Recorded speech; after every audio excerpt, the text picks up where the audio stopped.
అందరు కూర్చోండి. మనమే శ్రీనివాస్ రెడ్డి గారిని స్టేజ్ అలంకరించగా కోరుతున్నాం. ప్రయాణ్ ప్రశాంత్ గారిని స్టేజ్ ఆశీస్సుగా కోరుతున్నాం. జగదీశ్వర్ రెడ్డి గారిని స్టేజ్ మీదకి రావాల్సిందిగా కోరుతున్నాం.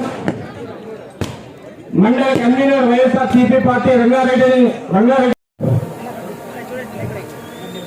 పూర్వ సంవత్సరాలతో సంస్కారం చేసినటువంటి ఒకేసారి మరి లేకుండా ఎవరైనా దండా చేసిన వాళ్ళైతే ఒకేసారి ఎదుగుతాం. మధ్యలో మీటింగ్స్ తో ఎలాంటి ఇబ్బంది లేకుండా ఉండాలి.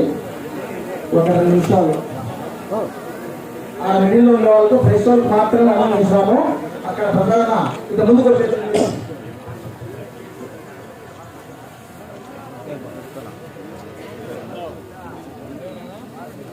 అయ్యా నాకు బడ్జెట్ లేదు అది లేదని చెప్పి మనకి ఈ రోజు అతను అందరం తెలియదు.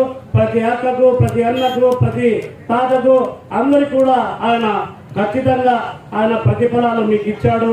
మీ అందరికీ తోడుగా అతను నిలబడ్డాడు.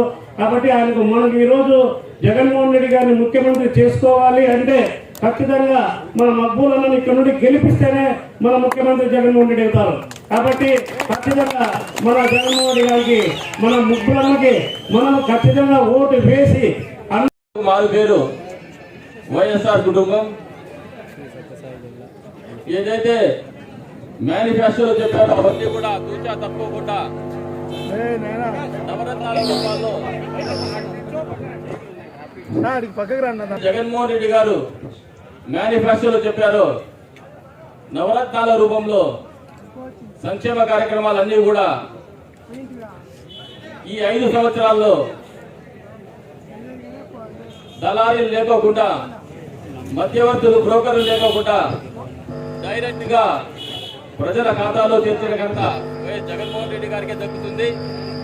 2 సార్లు ఎంపీగా గెలిచిన గంగాధరన్న సతీమణి మంగమ్మక్క గారు, అలాగే సాదత్ అలీ గారికి, లోకేష్ రెడ్డి గారికి, మా అన్న నాగేడన్న గారికి, ఈ వెల్చల గ్రామ ప్రజలందరికీ, సర్పంచ్లకు, ఎంపీటీసీలకు పేరు పేరుగా నా యొక్క నమస్కారాలు.